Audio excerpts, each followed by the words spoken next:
Silipin natin ang sitwasyon sa libreng sakay program sa Maynila. Para sa update, magbabalita mula sa Maynila si Mobile Journal Arles de los Santos. Arles.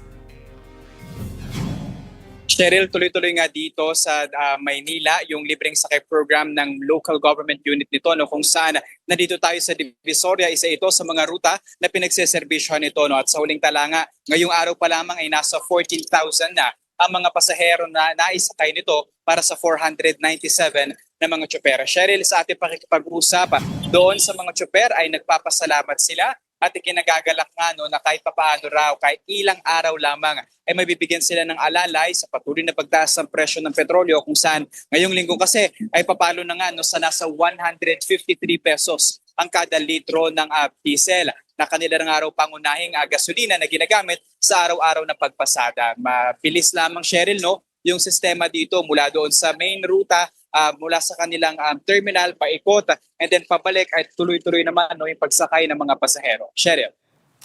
Paano ba yung sa paglilista ng mga naserbisyohan ng libreng sakay program? Alam mo, Cheryl, kanina, no, nung pagdating natin dito at nakisalamuha tayo sa mga driver, nagulat tayo dahil hindi pwedeng sakyan ng mga normal na pasahero yung harapan ng jeep kung saan katabi ng mga driver. No? Ayun pala kasi, Cheryl, ay merong representative mula sa Manila Traffic and Parking Bureau o MTPB, no, na katabi mismo ng mga tsuper na ililista yung bilang mismo ng mga pasahero na sumasakay, as in naka-bar, Cheryl. And then binibilang kung ilan yung nakakasakay sa bawat hilera ng jeep, and then yung punuan. Yung huli nating sinakyan ay nasa 18 yung kayang isakay nito, no, and may dalang papel yung mga miyembro ng MTPB, and then doon nila inililista, no, yung mga naisasakay ng jeep na kanilang minomonitor. And then yun yung dahilan bakit mas mabilis at transparent at real time talaga yung nagiging bilang nila kung ilang pasahero na yung kanilang napagsilbihan. Pero syempre iba-iba din yung mga sinasakyan nilang mga jeep para nga masiguro yung rotation and mabilang ng maayos yung mga pasaherong sumasakay.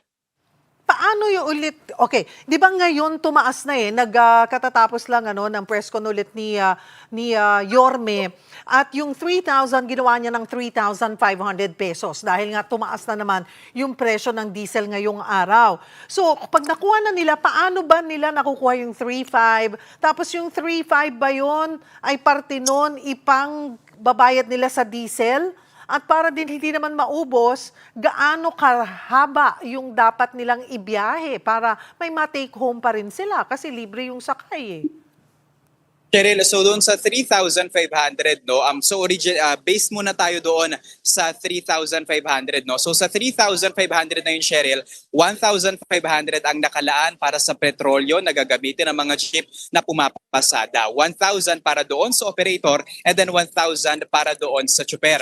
Malaking tanong, Cheryl, kung ilang oras pa kailangan na bumiyahe yung isang jeep para nga masabi na sulit yung ibinibigay na subsidiya ng pamahalaan. Ayon sa pakikipanayam natin dito sa mga tsuper, yung ilan sa kanila bumiyahe, nagsimula 4 a.m. ng umaga and then 5 p.m. ng hapon ay magtatapos na ang kanilang biyahe. No? And then meron din mga naka-schedule naman na babiyahe ng tanghali hanggang gabi para nga masigurado na hindi naman mawawala ng masasakyan sa kalsada. And then yung 3,500 na yun, Cheryl, ayon mismo sa MTPB staff nating nakausap, pagkatapos bumiyahe ng mga tsuper ay makukuha nila mismo yung 3,500 na yon doon sa pinagsisimulan ng kanilang biyahe, and then pwede na silang uwi. So yun, Cheryl, 1,500 para sa crudo, then 1K for operator, and then 1K for jeepney driver, makukuha nila on the same day pagkatapos nilang bumiyahe.